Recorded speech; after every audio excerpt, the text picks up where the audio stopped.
안녕하십니까. 네. 이번 시간은 339페이지 자, 건축 설비 총론 파트부터 들어가도록 하겠습니다. 자, 이 건축 설비 파트는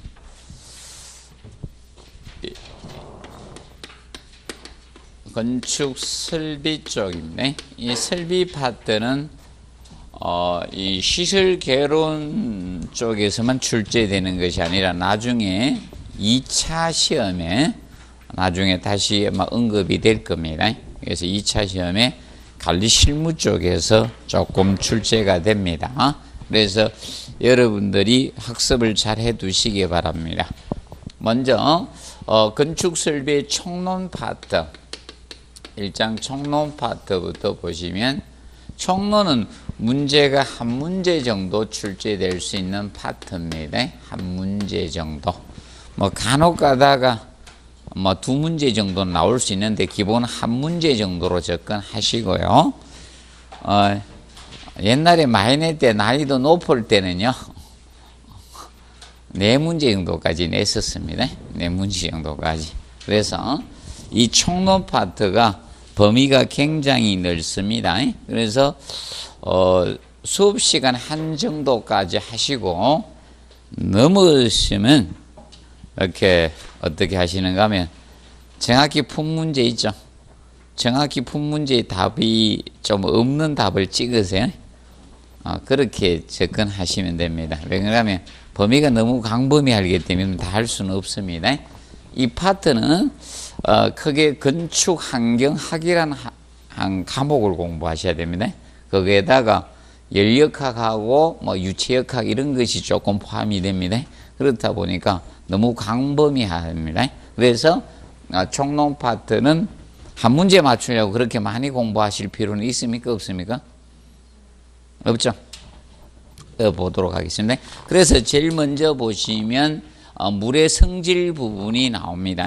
그래서 물은 그 물의 중량 부피에 대해서 다뤄놨죠. 물은 보통 표준기압 4도씨 물을 기준 잡습니다. 표준 기압파 1기압파에서 4도씨 물이 보통 밀도는 최대가 됩니다. 4도씨 물이 밀도는 최대가 되고요. 부피는 최소가 되는 지점의 물이 4도씨 물이 됩니다. 4도씨 물. 그래서 이걸 기준 잡아서 우리가 건축 설비에서는 물을 다룹니다. 그러면 4도씨 물 1세제곱센치가 1cc가 되면서 1ml요 1g의 개념이 됩니다. 물이 기준이 됩니다. 그래서 물을 우리가 기본 잡아서 우리가 갑니다. 난방기가 2개가 동시에 틀어진 겁니까? 자, 그래서 보시면 이것은 물을 기준 잡고 있습니다. 그래서 이제 물이 1입방메다, 1세제곱메다가 물 1000kg이 되고요. 1000리터면서 1톤이 되는 겁니다. 그래서 물의 기준을 잡고 있다는 점 알아두시면 되겠습니다. 자, 그리고 이번에 팽창과 수축에 대해서 해놨죠. 물의 팽창과 수축은 4도씨 물을 갖다가 100도씨까지 끓이게 되면 이때 최적 팽창이 생깁니다. 이때는 약 4.3%만큼의 최적 팽창이 생기고 100도씨 물을 전기로 바꿨을 때는 이때는 1700배만큼 최적 팽창이 생깁니다. 그래서 이런 것을 흡수하기 위해서 우리가 안전장치를 보통 설치를 하게 됩니다. 그리고 그 팽창 시기에 대해서는 외우지 마십시오. 이거는 2번 정도 낼 문제는 아니고 이게 출제가 한 번 되었습니다. 10회 때. 그래서 그건 건너뛰어 주시고 오늘 세 번째 수압과 수도의 관계가 나옵니다. 수압과 수도의 관계에서 수압과 수도의 관계는 우리가 알아두실 것이 원래 압력의 단위, 수압의 단위는 과거에는 이걸 썼어요. 과거하고 현재하고 환산하는 방법은 좀 정리하십시오. 과거에는 수압의 단위를 킬로그램 퍼 제곱센치를 썼습니다. 자, 제곱센치 몇 킬로그램의 압력이 작용된 물의 압력으로 했는데 현재는 SI 단위를 써야 됩니다. 그래서 지금 메가파스칼 단위를 쓰고 있습니다. 메가파스칼. 메가파스칼하고 같은 단위가 뉴턴 퍼 제곱미리. 이렇게 쓰거나 둘 중에 하나를 써야 됩니다. 현재는. 그러면 기본적으로 1kg 퍼 제곱센치를 이 메가파스칼 단위로 바꾸면 약 0.1 메가파스칼만큼 됩니다. 0.1 메가파스칼만큼의 압력 단위가 됩니다. 기억을 하시고요. 그래서 압력을 바꾸는 개념을 여러분이 정리를 해 놓으십시오. 킬로그램 주어지면 메가파스칼 단위로 바꾸는 걸 정리를 좀 해 두시고요. 그러면 수압과 수도의 관계는 다음과 같이 보시면 됩니다. 그래서 수압을 주어지면 수도로 계산하기 위해서는 곱하기 100을 해주면 물의 높이 수도 개념이 나옵니다. 수도 개념이. 그런데 반대로 수도 물의 높이가 주어지면 곱하기 0.01을 곱하면 수압 메가파스칼 단위가 나옵니다. 메가파스칼. 그래서 예를 들어서 이 개념이 되죠. 고가 수조에서 지금 현재 고가 수조에서 물을 내려서 쓰게 됩니다. 그러면 일정한 떨어진 이 수전 또는 각종의 수전이 있겠죠. 떨어진 수전에서 얼마만큼의 수압이 작용되느냐. 그러면 여기에서 떨어진 거리가 예를 들어서 25m였다 이겁니다. 그러면 이 수전 위생기구에 작용되는 압력은 이 수도 물의 높이 곱하기 얼마? 0.01을 하시면 됩니다. 그럼 0.25 메가파스칼만큼의 수압이 작용되고 있다는 뜻입니다. 기억을 해 두시고 반대로 얘기죠. 최고층 예를 들어서 이겁니다. 수전에 일정 정도의 예를 들어서 샤워기를 설치했든지 세정 밸브를 설치를 했습니다. 그러면 이 물탱크의 높이가 어느 정도 높이가 필요한 거죠. 이런 것을 구하는 유형의 문제가 앞으로 나올 수 있는 겁니다. 그래서 이제 수도 개념 가지고는 언급을 해서 앞전에 출제를 했어요. 우리 시험이 연락이 안 냈었는데 처음으로 냈습니다. 앞전에 2차 시험만 출제하다가 이제 시설 개론에 처음으로 이 개념을 언급을 했습니다. 자, 봐두시고, 그 다음에 이제 이것은 이제 우리가 일반적인, 연속의 법칙 개념은 여러분들이 하실 분은 하고요. 안 할 분은 안 해도 돼요. 거의 올해 시험은 없지만, 원래 유량은 보통, AV 단면적 곱하기 유속 간의 단면적이죠. 유량은 간의 단면적 곱하기 면적의 유속을 곱한 거 있죠. 이것이 보통 유량 구하는 식이 됩니다. Q는 AV인데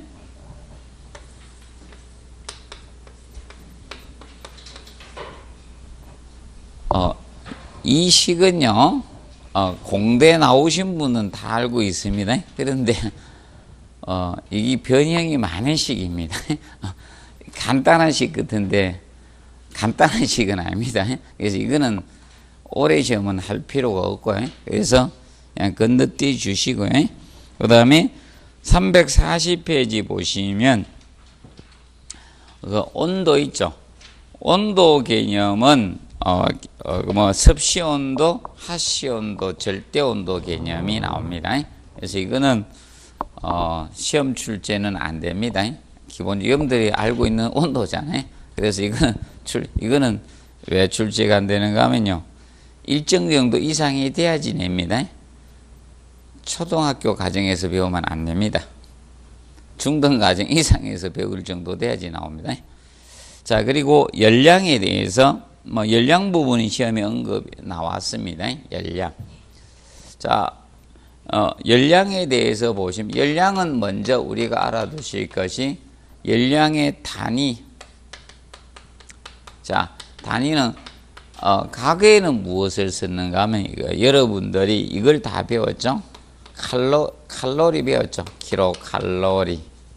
칼로리 이거 배웠습니다. 1000칼로리가 뭐다? 1킬로칼로리 배웠죠. 이 단위를 썼었어요. 이걸 썼는데 지금 SI 단위, 그래서 우리 시험의 출제 단위가 기준이 바뀌어가지고 SI 단위, 국제 단위로 문제를 내야 돼요. 그래서 지금 현재는 무엇을 쓰고 있다? 킬로줄 단위, 줄 단위를 쓴 거예요. 1000줄이 1킬로줄 되는 것이고, 그래서 현재는 이 단위를 써야 돼요. 그러면 킬로칼로리하고 줄 단위 구분은 이렇게 하시면 되죠. 그러면 1킬로칼로리는 줄로 바꾸면, 킬로줄 단위로 바꾸면, SI 단위로 바꾸면 4.1868킬로줄 개념이 됩니다. 정확히 따지면 이만큼 되는데, 근데 약 4.2 개념이 된다는 점 알아두세요. 약 4.2 킬로줄 정도가 됩니다. 개념 알아두시고, 일단은 열량의 단위는 현재 과거에는 이걸 쓰다가 현재는 이걸 쓰고 있다는 점 기억을 하시고요. 근데 단위 나오면 수험생들이 좀 싫어합니다. 맞아요? 그래서 아직 단위를 시험 낸 적은 없어요. 단위가 시험 나올 수도 있습니다. 앞으로 시험은. 그러면 기억하시면서 그때 비열. 그래서 먼저 비열 개념이죠. 비열은 어떤 물질 1kg을 이렇게 올리는 데 필요한 열량을 뭐라 한다? 비열이라고 합니다. 비열. 자, 그래서 비열은 보통 무게가 무거울수록 보통 비열은 어떻게? 커지죠. 보통 가벼운 것이 비열이 어떻게? 작습니다. 질량하고 관계가 있습니다. 그래서 여러분들 공기를 데우는데 열량이 많이 들어갑니까? 고체를 데우는데 열량이 많이 들어갑니까? 고체죠. 그래서 이 온풍난방을 하는 이유가 이거죠. 빨리 데우기 위해서입니까? 그럼 보통 학원에 가면 거의 다 온풍난방 합니까?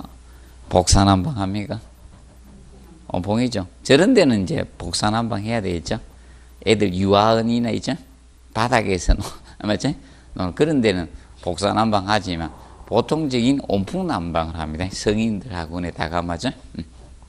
그래서 비열입니다. 그래서 이제 비열의 단위 개념을 알아두세요. 비열의 단위는 그래서 지금 어떤 물질 1kg을 이렇게 올린 데 필요한 열량이죠. 그래서 킬로줄, 열량의 단위 킬로줄이고 1kg을 이렇게 올리는 데 필요한 열량 단위, 이것이 비열의 단위 개념이 되는 겁니다. 이때 물의 비열은 약 얼마로 하시면 된다? 물의 비열은 여기 합니까? 옛날 물의 비열 이거 배웠었죠? 그래서 가그 단위하고 현재 단위를 따서 옛날 물의 비열은 가그 단위는 뭐였습니까? 1kcal per kg 도시였고요. 근데 이것이 현재는 약 얼마 정도 된다? 4.2 kJ per kg K가 되는 거예요. 현재는 이것을 쓰고 있습니다. 그래서 이렇게 알아두시면 되겠습니다. 자, 그리고 열 용량 나오죠. 어떤 재료가 축적할 수 있는 열량을 뭐다? 열 용량이라고 합니다.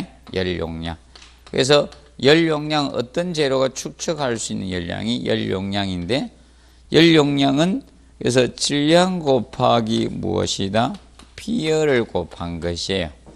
그래서 무게가 많이 나가면 뭐는 커진다? 열 용량은 커지는 겁니다. 질량이 무거울수록. 그래서 대표적으로 온수 난방하고 전기 난방, 대류식 난방을 비교하면 온수 난방과 전기 난방이 있다. 그러면 열 용량은 누가 클 수밖에 없다? 온수. 이렇게 되는 거예요. 그러면 복사 난방이 가장 열 용량은 큽니다. 복사 난방. 고체를 데우잖아. 이렇게 되고 온풍 난방 이런 순서가 되는 겁니다. 열 용량은.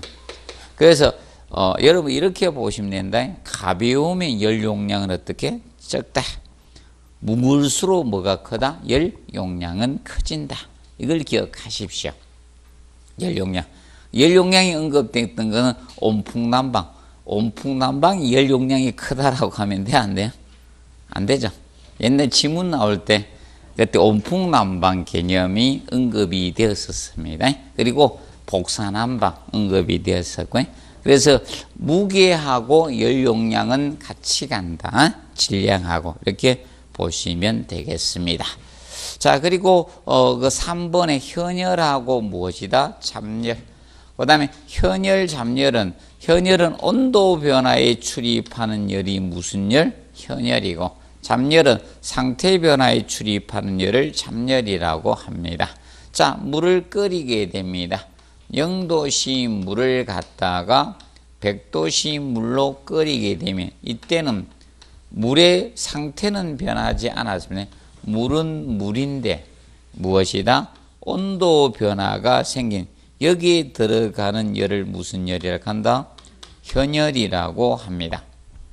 다시 100도씨 전기로 만듭니다. 수전기. 자, 그러면 현재 이 경우는 상태가 변했습니다. 물에서 뭘로 변했다? 전기로.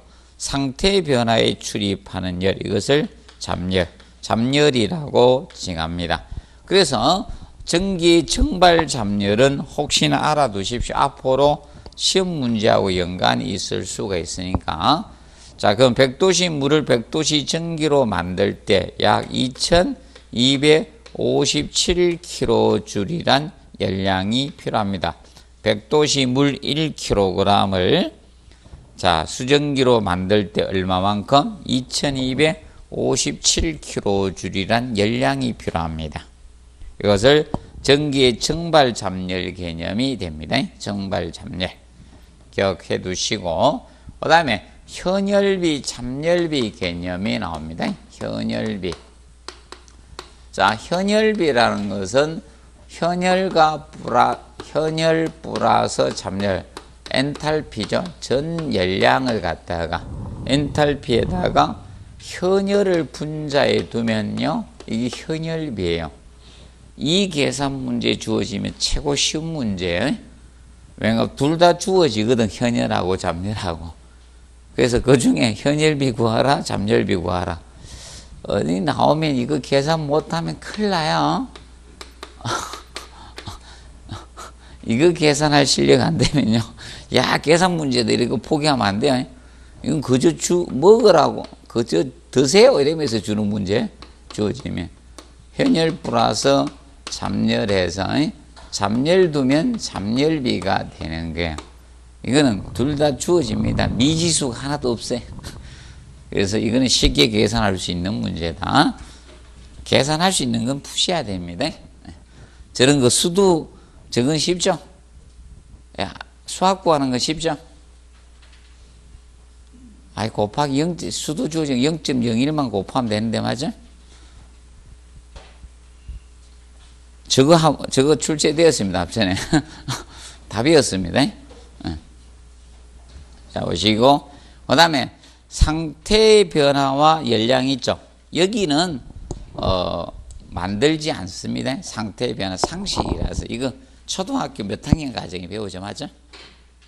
이 초등학교 4학년 때 배웁니까? 하여튼, 요새 초등학교 4학년 과정에 배우는 것 같아. 아, 우리 딸내미한테 물어보니까 알더라고요. 그때. 너 알아? 이러니까. 성아 알아? 이러니까. 알아? 이래 돼. 그래서 안 냅니다. 그래서 지문 정도는 나올 수 있다. 답은 아니다. 이래 보시면 됩니다. 그래서 고체에서 바로 기체나 기체에서 고체로 되는 게 뭐다? 성하고, 이때 그 드라이스가 바로 뭐다? 성하죠. 보시면 되고, 그 다음에 그래서 그 개념은 한번 간략히 한번 봐두시고, 그 다음에 페이지 342페이지 보시면 거기 참고해가 나오는 거 있죠. 참고하는 거 있죠. 시험이 어렵게 되면 거기에서 지문을 한두 줄 나올 수 있다. 거기 박스에 있죠. 이거는 진짜 참고만 하시라고 참고라 해놨어요. 그래서 얘는 잘하면 어려우면 그 연력학 법칙이나 이런 것을 하나 지문을 쓸 가능성이 있다. 보시고. 근데 올해는 아닐 것 같고요. 내년이 될 것 같습니다. 내년에는 이제 그걸 강의를 해줘야 됩니다. 보시고. 그 다음에 밑에 습기 봅니다. 습기. 자, 이 지구상의 공기는 무엇이다? 바로 이 습공기를 가지죠. 수증기를 함유한 습공기 상태가 됩니다. 그래서 이 습공기, 보통 건조공기는 지구상에는 없죠. 실험실에서는 건조공기가 있을 수 있는데 대기 상태에서는 습공기가 됩니다. 근데 이 습공기가 그래서 343페이지 습공기 특성과 관련돼서 나옵니다. 제일 먼저 무슨 온도? 노점 온도가 나옵니다. 이설이, 자, 이겁니다. 습공기가 항상 수증기 상태로 있을 수는 없습니다. 그래서 이설이 맺히는 100%가 되면, 습도가 100% 되면 이설이 맺힐 수밖에 없죠. 그래서 제일 먼저 노점 온도가 나옵니다. 이설이 맺히기 시작하는 온도를 무슨 온도? 노점 온도라고 합니다. 그래서 노점 온도는 이설이 맺히기 시작하는 온도인데, 시작하는 온도를 노점 온도라고 칭합니다. 그런데 이 노점 온도는 같은 온도의 공기라도 뭐에 따라서 달라진다? 습도와 비례관계. 그래서 노점 온도는 습도하고 비례관계예요. 비례관계에 성립이 됩니다. 그럼 습도가 높아지면 노점 온도는 어떻게? 높아집니다. 자, 그래서 여러분들 쉽게 이거 생각하시면 돼. 혼자 차를 타고 가면요, 이설이 맺힙니까? 안 맺힙니까? 안 맺히죠? 오늘 차를 혼자 운전하고 안 맺히는데, 아이고, 막, 완전 풀세트로 꽉 채워가 왔다. 그럼 어떻게 됩니까? 성에 끼죠? 아주 그래? 그래서 그것이 바로 뭐하고 관계이기 때문에 습도하고 관계 있어요. 그래서 습도가 높을수록 노점 온도는 어떻게? 높아집니다. 그래서 노점 온도는 습도하고 비례관계라는 점을 기억을 하십시오. 자, 그리고 거기 절대 습도 나오죠. 습공기를 건조 얼마만큼의 저것이 포함되어 있냐. 그래서 이제 절대 습도는 우리가 습공기를 구성 1kg당 수증기 양을 우리가 나타내는데, 이 절대 습도는 단위를 조금 기억하십시오. 단위를 어떻게 쓰고 있다? 킬로그램 퍼 킬로그램 드라이 에어. 뒤에 드라이 에어는 무엇인가? 건조공기라는 뜻입니다. 건조공기입니다. 그러면 일반 습공기에 대해서 건조공기 1kg에 대한 비율이죠. 이것을 나타낸 거, 이것이 절대 습도의 단위입니다. 아니면 그램 퍼 입방메다 이렇게 나타낼 수 있어요. 1세금 몇 그램 포함된다 이렇게 표현할 수도 있고요. 그래서 이 절대 습도의 단위는 이 두 가지로 표현할 수가 있습니다. 두 가지. 여기서 뒤에는 건조 공기를 뜻합니다. 뒤에. 또 저거 생각하지 마시고, 자, 간접 방수에서 드라이 에어 생각하시면 안 돼요. 그것도 드라이 에리어이죠? 드라이 에리어도 DA로 표현해 놨습니다. 나중에 도면 보시면. DA 해가 박스 딱 해가 표현해 놨습니다. 그래서 이건, 여기서 DA는 건조 공기를 뜻합니다. 드라이 에어고, 저, 간접 방수는 드라이 에리어죠? 에리어고. 그거하고 혼돈하지 않도록 해 두시고, 그 다음에, 그래서 이제 절대 습도는, 절대라는 건 변화가 없어야지 절대가 붙습니까? 변화가 있어야지 절대가 붙습니까? 여러분들 절대란 말을 쓰고도 절대가 아니죠. 너 나가면 절대 못 들어온다 하고 다 받아줍니다. 맞아? 너 나가기만 나가봐라. 절대로 못 들어온다 그랬는데 받아주지? 임씨 한번 바로 받아주죠. 자, 기억하시고 그 다음에 상대습도 나옵니다. 상대습도. 자, 상대습도는 단위는 무엇을 쓴다? 퍼센트를 씁니다. 그래서 자, 실제 수증기량을 분자에다 두고 공기 온도의 포화 수증기량을 둔 거예요. 포화 수증기량을 분모에 둬서 이걸 백분율한 것이 상대습도라 했습니다. 그러면 공기 온도에 따라서 포화 수증기량이 달라집니다. 그러니까 온도가 높을수록 많은 수증기를 포함할 수 있고요. 온도가 낮으면 포화 수증기량이 줄어듭니다. 그래서 실제 수증기량이 변하지 않더라도 상대습도는 변화가 됩니다. 그래서 공기를 가열하게 되면 상대습도는 높아집니다. 공기를 가열하면 상대습도는 높아집니다. 상대습도는 높아지게 됩니다. 그래서 이거는 겨울철에 난방을 기억하시면 된다 해서 겨울철에 난방을 하게 되면 어떻게 됩니까? 건조해지죠. 코가 마릅니다. 그 이유가 공기온도 높아지는 얘가 실제 수증기량이 같다는 전제하에 얘가 분모가 커져 버리니까 습도가 낮아지는 거야. 그러면 지구상에 있는 생물들은 전부 다 뭘 느끼는가 하면 이 상대습도를 느낍니다. 지구상에서 태어나서 자랐기 때문에 전부 다 상대습도를 느낍니다. 절대습도를 느끼는 게 아니라 상대습도를 느낍니다. 그래서 가열하면 상대습도는 높아지고 반대로 공기를 뭐 했으면 냉각하면 상대습도는 낮아지게 됩니다. 냉각하면 상대습도는 낮아집니다. 그래서 난방을 가동하고 있을 때가 뭐가 됩니까? 건조해지죠. 근데 난방을 꺼버리면 어떻게? 건조함이 줄어들죠. 그것이 바로 상대습도 때문에 그렇습니다. 정리해 두시고요.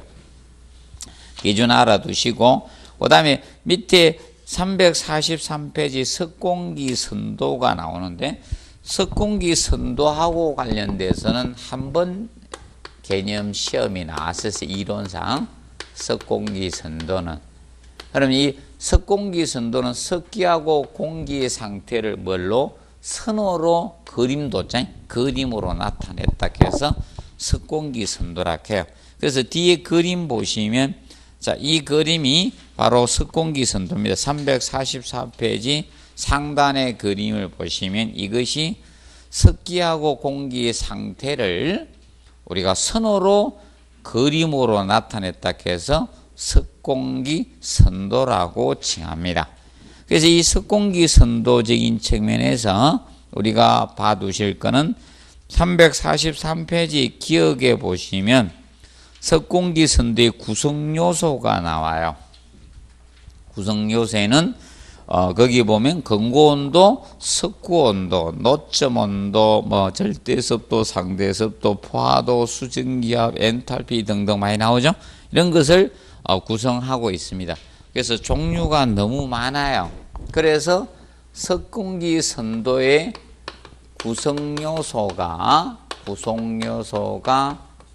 아닌 것은 이 개념을 우리가 정리해 두시면 됩니다. 아닌 것은 요 개념을 정확히 알아두시면 되겠습니다. 석공기 선도의 구성요소가 아닌 것은 그래서 우리가 배웠던 열용량은 석공기 선도 요소의 구성요소가 될 수가 없습니다. 없다는 점 우리가 알아두시기 바랍니다. 그 점만 좀 기억하십시오. 자, 자, 그리고 밑에 석공기 선도에서 조금 알아둘 내용은, 자, 저거 디귿 체크 하십시오. 디귿에 보시면 석고 온도는 항상 근고 온도보다 낮으며 포화 상태에서 석고 온도와 근고 온도는 동일하게 됩니다.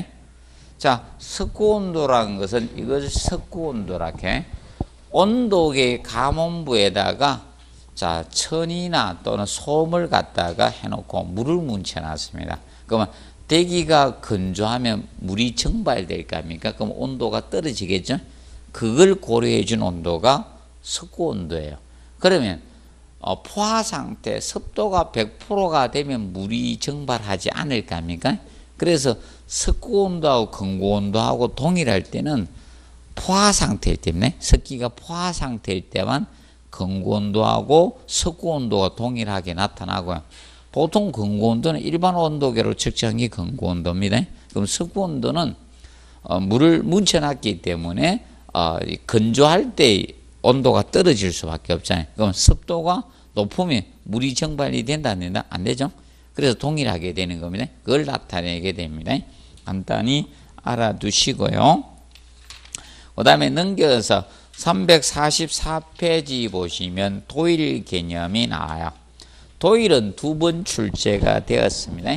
도일은 2번 기출이 되었고요. 그래서 3번 가지고 2번 출제되었습니다. 도일 개념.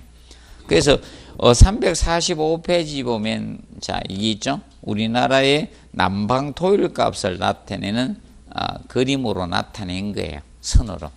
그래서 거기 보면 어떻게 됩니까? 여러분들이 내륙 지방이 밑으로 축 처지죠. 맞아요? 그럼 내륙 지방 축 처지면 남방도에 축 처진다는 건 내륙 지방이 더 어떻게? 춥다는 겁니다. 그래서 우리나라는 어디가 많이 춥습니까? 저기 있죠. 철원 이쪽 있죠? 거기 되게 춥잖아요. 철원 지방 이런 데가. 항상 일기예보 딱 나오면 있죠? 철원 보면 몇 도 딱 나오죠? 서울하고 몇 도 차이 납니까? 서울하고 엄청 차이 납니다. 나중에 보면. 자, 그래서 이 도일 개념은 우리가 알아요. 그 도일은 이겁니다. 건축물을 이렇게 지었잖아요. 건물을 지어서 인간은 외기 온도하고 실내 외기 온도하고 다르게 살고 있죠. 그러면 이 실내 이 평균 기온을 내는 거예요. 평균 기온하고 이 외기 평균 기온의 차이에다가 그럼 온도 차가 나겠죠. 그럼 이걸 구하고 이걸 다 구하는 겁니다. 계산해서. 계산하는 방법은 여러 가지가 있습니다. 온도를 어떻게 평균 낼 것인가, 몇 번 측정할 것인가, 그게 있습니다.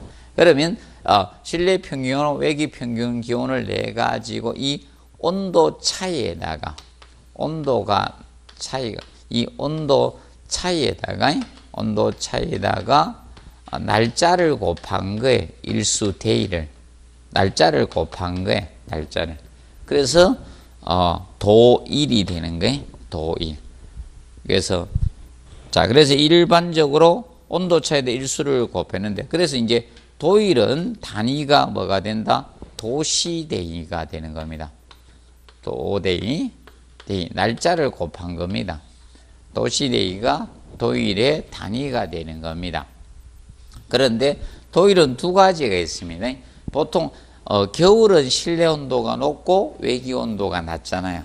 반대로 여름철은 어디가 더 온도가 높아요? 평균 기온이? 외기 온도가 높죠. 실내는 냉방을 하니까. 그냥 문 열고 사는 사람은 똑같아? 맞지? 여름철에 뭐 열고 문 열고 있죠? 문 열고, 맞지? 에어컨 한 번도 안 켜고 사실 분은 실내하고 실내 온도가 같지만, 그래서 이제 도일은 난방도일이 있고 무엇이 있다? 냉방도일 개념이 있는 거예요. 난방도일하고 냉방도일 개념 두 가지가 있어요. 난방도일과 냉방도일 두 가지 개념이 있습니다. 두 가지가. 그런데 제일 처음에는 제가 난방도일만 강의, 난방도일로 시험 났다가 그 다음에 나올 때 냉방도율도 언급이 되었었습니다. 자, 기억하시, 난방도율, 냉방도율 두 가지가 있습니다. 그러면 난방도율은, 이거는 난방도율이죠. 난방도율은, 이거는 추운 정도의 지표예요. 이거는 추운 정도의 지표가 되는 것이고요. 그런데 이 냉방도율이죠. 냉방도율이 이게 더운 정도의 지표가 되는 거예요. 이거는 더운 정도의 지표가 되는 것이 냉방도율이라고 보시면 됩니다. 냉방도율. 그래서 도율값을 비교하면 그 지방이 어느 정도 더운지 추운 정도의 지표가 될 수가 있는 겁니다. 자, 그래서 일단 알아두시고 3번 가지고 냈고, 그래서 치사하게 나올 경우 1번 가지고 낼 수도 있어요. 1번. 그래서 1번에 보면 실내 평균 기온과 외기 평균 차에다가 일수를 뭐한 거다? 곱한 거예요. 곱을 잘 기억하면 돼. 곱한 거야. 제가 곱했죠? 곱을 했어요. 곱. 합한 게 아니고, 합하면 안 되고 뭐 한다? 아, 여기 분들 곱, 합 이거 잘 바꿉니다. 원래 스타일이에요. 스타일. 명심하지? 작년에도 건축 구조에서 건축 구조 설계 기준에서 지문 따면서 곱한 거 합한 거 싹 곤쳤었습니다. 스타일입니다. 어쩔 수 없어요. 곱한 거 합한 거 잘 곤칩니다. 자, 그리고 봐두시고, 그 다음에 그래서 3번 개념은 이거 아닙니까? 그때 난방도율 가지고 냈었는데, 자, 이 개념이죠. 여러분들이, 자, 이겁니다. 수도권의 실내 온도를 20도씩 유지한다 했습니다. 근데 제주도 서귀포에서 실내 온도 20도씩 유지합니다. 그러면 도율값은 같습니까? 다릅니까? 같습니까? 다릅니까? 다르죠? 왜 다른가? 뭐가 다르냐? 외기 온도죠? 외기 기온이 다르기 때문에 다르게 나타낼 수밖에 없죠. 그래서 서귀포 살아보면 다른 나라에 온 것 같죠? 아, 여기 있다가 서귀포 가면 어떻게 돼요? 따뜻하죠? 더울 것, 추울 것 같아요? 안 가봐서 잘 모르겠지만, 제가, 아침에 있지 않습니까? 서울에 약간 추우면 이제 입고, 파카를 입고 내려갔더니 밑에 지방 가니까 어떻게? 입고 다니니까 안 입고 다니긴 좀 그렇고, 이거만 입고 다니긴 그렇고, 이거만 입으면 자꾸, 이거 입고 다니니까 땀나고, 그래, 할 수 없이 어떻게 하는가 하면, 옆에 열고 있죠. 앞에 열고, 이래가지고 다니다가, 좀 추울 것 같으면 따뜻. 그럼 아버지, 너무 더워. 이렇게 다니다 열심히 걸으면 여기 등에 땀납니다. 그럼 한 번씩 벗어가 이렇게 들고 다닌다 그러거든요. 안 맞다니까. 그래서 차이가 있죠. 그래서 도율값은 다르게 나타낼 수밖에 없다. 그리고 이제 앞으로 4번을 알아두시면 돼요.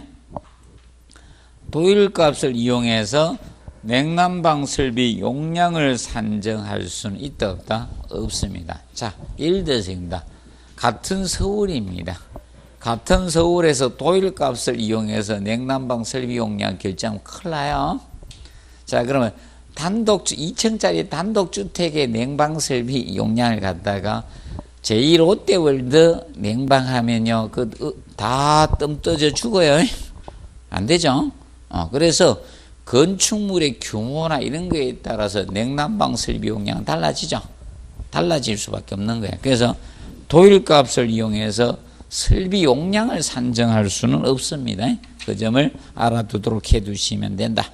그래서 그 345페이지 그림을 보시면 이겁니다. 그림을 보시면 이것이 도율값이죠. 이걸 보면 해안지방보다는 내륙지방이 추운 걸 알 수 있죠. 맞죠? 도율값. 그리고 서해안하고 동해안하고 비교했을 때 어디가 남방 도율값이 큽니까? 서해안이 크죠. 그래서 여러분들 겨울철에는 절대 바다 보러 갈 때 서해안 바다에 가면 안 되고 동해안 쪽으로 가야 돼. 서해안의 바다에 가면 머리가 아파요. 저하고 갔습니다. 아이스크림 많이 먹으면 어떻게 돼요? 찬 거 많이 먹으면 머리 띵하죠? 오늘 당장 아이스크림 연속적으로 3개만 먹어봐요. 아니 팥빙수 안 그러고 다 먹으면 머리가 띵하죠. 천천히 드시면 되는데 맞죠?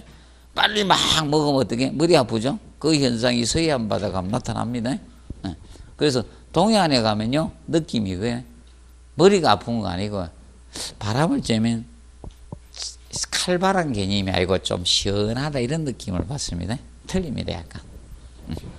제가 느낀 건 그렇습니다. 그렇지만 어떤 분이 안 그래도 저 서울 분이 어디 갔다 왔다 가대 동해안에 갔다 왔다 가대 그 올림픽 그 개념상 한 보러 가면서 갔다 오면서 그 경포대 갔다 왔겠네. 그러니까 바람 쐬는데 춥다는 느낌을 안 받았습니다. 이야기하대 갔다 와서. 자 보시고 그 다음에 넘겨보시면 346페이지 마찰 손실수두가 나옵니다. 마찰 손실수두. 자 얘는 3번 냈습니다. 3번. 마찰 손실수두는 3번 기출되었습니다. 쉽게 나오는 걸 맞춰야 돼. 그래서 어렵게 나오는 건 여기 안 해놨어요. 어렵게 나오면 책 한 권을 어떻게 갖다 놓을 수가 있어요. 이 내용에다. 그래서 마찰 손실수두는 이겁니다. 자 우리가 유체가 간 속에 흐르다 보니까 또는 배관의 거칠기라든지 있죠. 또는 배관의 길이나 또는 굴곡부라든지 또는 저항이 생기면 로서 손실이 생길 수밖에 없죠.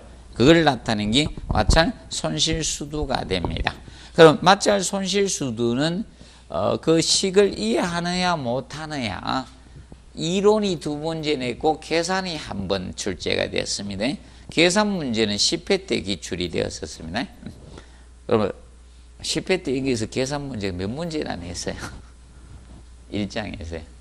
그렇게 시험이 어려웠던 게.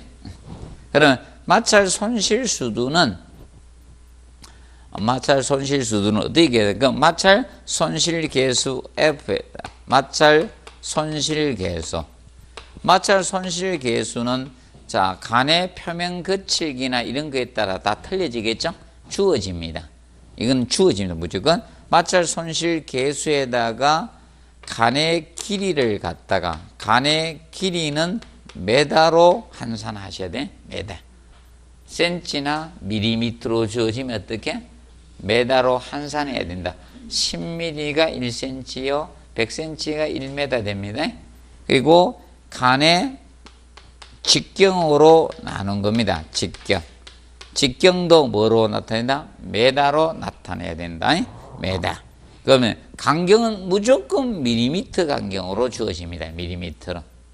그러면 200mm다 또는 150mm다. 시험은 150mm로 출제가 되었습니다. 그럼 올해는 나오면 150mm 무조건 아니겠죠? 에이 똑같이 못 내. 바꾸면 되니까 200mm로 바꾸면 되죠. 250으로 바꾸든 사면 문제는 항상 새로워지는 거예요. 똑같이 못 내게 했기 때문에 간격만 다르게 해도 다른 문제가 되는 겁니다. 그러면 간의 직경 200mm다. 그럼 얼마? 0.2m입니다. 0.2m. 아, 주어질 거 다 연습 뭐 딱 뻔하죠. 딱 3가지 중에 하나 주어지겠지 뭐. 간경 3가지 중에 주어집니다. 아, 또 치사하게 180mm는 안 되겠죠. 자, 그래서 간의 직경에다가 곱하기 유속의 자성입니다. 유속의 물의 속도의 자성에 2배의 뭐다? 중력 가속도인데 2배의 중력 가속도가 됩니다. 그래서 중력 가속도 이걸 안 주어집니다. 그래서 이걸 얼마로 하나? 19.6으로 외워두시면 돼요. 2배의 중력 가속도. 중력 가속도가 9.8이니까 9.8 곱하기 원래 중력 가속도는 상식으로 하는 거예요. 안 주어집니다. 그러면 이거 주어집니다. 그럼 주어질 때 이겁니다. 얘하고 얘는 메다로 안 주어질 가능성이 높다라고 보시면 돼요. 10회 때 시험은 요거를 갖다가 150mm로 주어진 거야. 그래 계산 문제를 출제했습니다. 이렇게 출제했고요. 그러면 계산이 한 번 정도 더 나올 때는 됐다라고 보시면 됩니다. 왜냐하면 계산 문제 내면요 많이 찍어지는 분들 때문에 계산은 내도 전혀 지장이 없습니다. 거의 좀 쉬운 문제는 한 30% 정도 풀고요. 어려우면요 5%도 안 풀어 학생들이. 몰라 이상해. 어려운 문제는요 손도 안 대요. 그냥 넘깁니다. 시험장에서는요 보통 수험생들이. 자 그리고 밑에 보시면 그래서 여러분들 이거 이론식은 다른 거 아니고 그죠? 자 위에 이거하고는 무슨 관계? 비례 관계. 비례야 반비례 이거 묻는 거예요. 자 이것은 간의 직경과 중력 가속도하고는 무슨 관계? 반비례 관계. 그래서 이 개념 정비례야 반비례야 이거 묻는 겁니다. 두 번 냈습니다. 그리고 실내 환경 공기 성분 있죠. 자 얘는 시험에 출제를 했었는데 7회 때 출제했습니다. 우연은 아니고요. 번호 순서가 몰라 몰라 이렇게 내 7번 해놨다가 7회 낸 건 아니고요. 우연은 아니고요. 그래서 이거 가지고 7회 때 냈는데 시설개론 관리실무 양쪽에 다 냈어요. 양쪽에 다 출제했는데 저 시설개론은 이의 신청을 할 분들이 아무도 없었어요. 그때. 왜냐하면 점수가 잘 나왔기 때문에. 1차를 통과를 하기 힘든 것이 아니었습니다. 그때는. 그래가지고 뭐 별 그게 없었습니다. 몰라 저하고 같이 공부했던 분 중에 거의 별로 제가 그때는 학원을 별로 강의를 안 했습니다. 7회 때 그때는 제가 중개사 강의를 했기 때문에 관리사를 한 2군데밖에 못했을 겁니다. 근데 그 학생들이 너무 합격생이 많아가지고요. 전국에 그때 몇 명 합격했더라? 1,000몇백 명인가 뭐 합격할 때 우리 학생이 300몇 명 정도 합격했으니까 전국에서 엄청난 퍼센트에 합격이 너무 쉬워가지고 그래서 그때 이의 신청을 할 사람이 없었어. 그래서 이제 보면 이거야. 그래서 이건 안 내요. 맞게 나오고 왜냐하면 이것 때문에 자 주택관리사 시험 이것 때문에 소송이 걸리게 돼가지고 공개 시험으로 변형이 된 거야. 주택관리사 중개 건설교통부 건교부에서 지금 국토교통부인데 시행한 모든 시험이 공개 시험으로 전행이 되어 있습니다. 국가고시로 시험 치는데 이런 오류가 많다는 것이 문제가 돼가지고 한 분이 소송했어요. 민사로. 그래가지고 문제가 됐기 때문에 이거는 죽어도 안 내요. 이게 시발점이 됐습니다. 소송에. 그래서 우측 봅니다. 347페이지 보면 인체에 열케적 영향을 미치는 요소 나오죠. 자, 그래서 물리적 변수 나오죠. 이것이 온열감각 사요소입니다. 온열감각 사요소. 온열감각 사요소라고 합니다. 그래서 이거는 출제가 되었습니다. 이것도 7회 때 나왔었습니다. 그래서 기온, 온도, 습도, 기류, 복사일 이것이 사요소가 됩니다. 사요소. 그때 압력 하나 넣어가지고 시험을 냈었습니다. 압력 가지고. 자, 그리고 개인적, 주관적 변수 요인 나오죠. 그래서 이거는 보통 정량화 될 수는 없고, 그래서 이거는 물리적 변수가 아닌 자, 개인적인 변수 요인이다 이겁니다. 그래서 차기 상태나 활동량, 나이, 성별 있죠? 신체 형상 이런 것들이 무슨 것이 된다? 보통 개인적, 주관적인 변수 요인이다 이겁니다. 자, 그러면 여러분들 지금 현재 추우신 분이 있습니까? 지금 현재? 없죠? 이 정도 온도는 딱딱하니까 춥다, 덥다 이런 거 별로 없죠? 근데 아까 그겁니다. 온풍기 틀 때는 딱 맞은 사람도 있죠. 더운 사람도 있었죠. 제가 들어오면서 다 들었습니까? 한 물은 게 저는 덥다는 겁니까? 춥다는 겁니까? 왜 더운가 하면 저는 서 있죠. 서 있기 때문에 이 온풍기를 틀면 뜨거운 공기가 다 어디 있습니까? 위에 있어. 여기가 더워. 이 머리만 아래 또리는 추운데 그래야 되죠. 그렇기 때문에 인간은 약간 늦게 개인적 변수 요인은 여러 가지가 있다는 겁니다. 그리고 유효온도 있죠. 유효온도 effective temperature는 온도하고 기류 그리고 이 세 가지 습도 이 3요소를 조합해서 인간의 체감 온도를 표현한 것이 바로 무슨 온도다? 유효온도 effective temperature 약자 ET라고 써요. effective temperature 약자 ET라고 합니다. ET. 그래서 이것은 알아두실 것은 상대 습도는 몇 프로 기준 잡았다? 100%고 풍속이 무풍 0m/s초를 기준 잡아서 표현한 겁니다. 간단히 알아두세요. 그 다음에 3번까지는 공부하십시오. 실내 공기 오염 척도는 뭐다? 탄산가스 농도, CO2 농도 가지고 실내 공기 오염 척도로 잡습니다. 그러면 CO2 농도가 높아지면 환기를 안 했다는 거예요. 환기를 안 했기 때문에 실내 공기도 오염이 어떻게 증가된다. 그럼 예를 들어서 이겁니다. 건축물에 여러분들이 2차를 안 배우니까 잘 모르시겠다. 이 유해 물질이 다 나와요. 이 건축 구성 부재들 있죠. 얘들 이런 거 있죠. 다 유해 물질이 조금씩 나와요. 단지 안 알리고 있는 것 뿐이고, 맞아? 다 알리면 살 수가 있어요, 없어요? 특히 저거 있잖아요. 그거 예민한 사람 있죠. 그 안전에 대해서 있잖아요. 이런 게 있어. 뭐 병이 있잖아. 그런 분 없어요? 그거 있는 사람도 있어요. 굉장히 그런 거에 대해서 병이 있는 분도 있어요. 그런 사람들 못 살아. 그래서 그 CO2 농도 가지고 잡수면 그래서 그거 해놨죠. 탄산가스 농도에 따라 실내 공기가 비례해서 오염되기 때문에 CO2 농도를 사용하고 있습니다. 그리고 전열 과정. 자, 전열은 열의 이동을 열의 전달, 열의 이동을 전열이라고 합니다. 전열 개념. 자, 여기서는 난이도 좀 조절할 때 계산 문제가 딱 한 번 나왔었네. 계산 문제. 근데 그 계산 문제는 안 하는 게 편해요. 그래서 이것만 기억하세요. 전열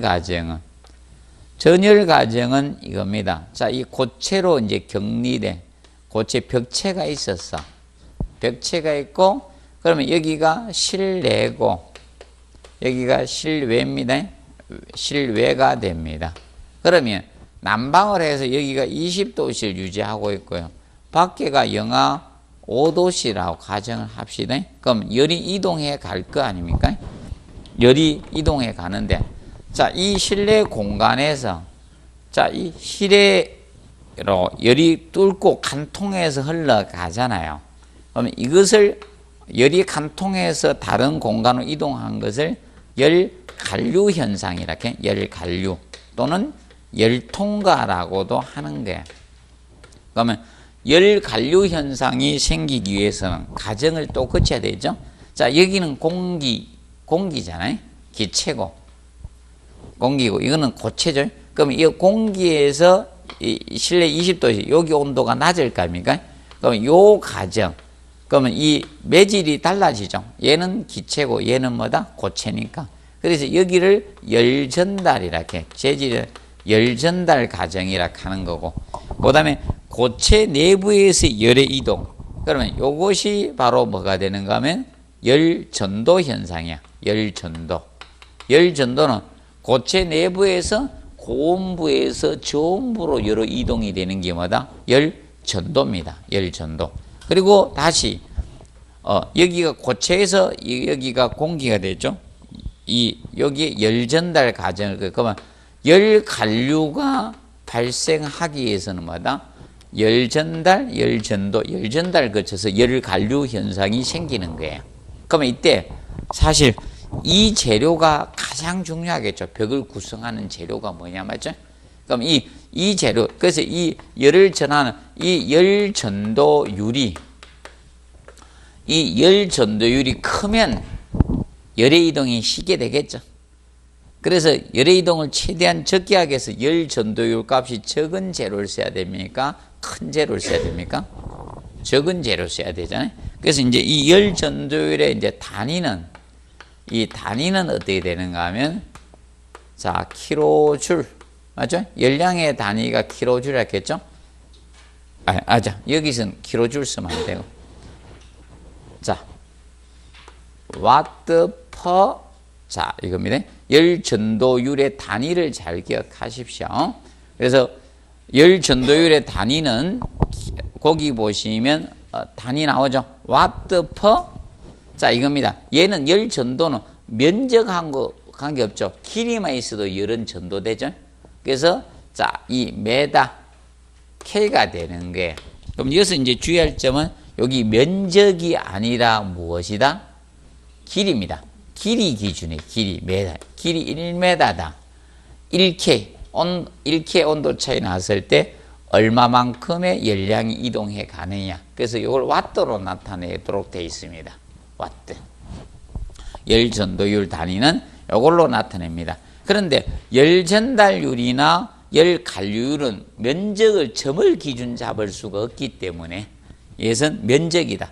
그래서 이 열 관류율은 단위가 무엇이 되는가? 열 관류율 단위는 이거는 면적 단위가 되는 거예요. 와트 퍼 메다 자성 K가 됩니다. 그래서 이거는 면적 기준이에요. 이건 면적. 이거는 면적이고, 면적이고.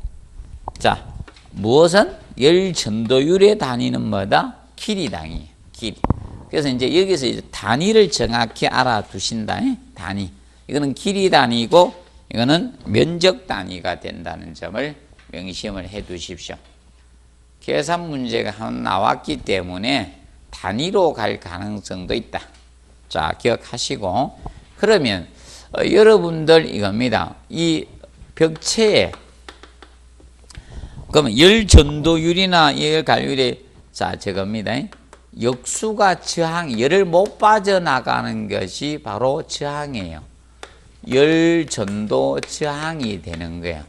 열 전도 저항. 그러면 열 전도 저항의 단위도 역수로 가면 돼. 역수. 그러면 열 전도 저항은 메다 K per 와트. 이것이 열 전도 저항의 단위가 되는 것이고요. 그 다음에 열 관류율. 열 관류율의 역수는 저항이죠. 그러면 열 관류 저항이 되는 거예요.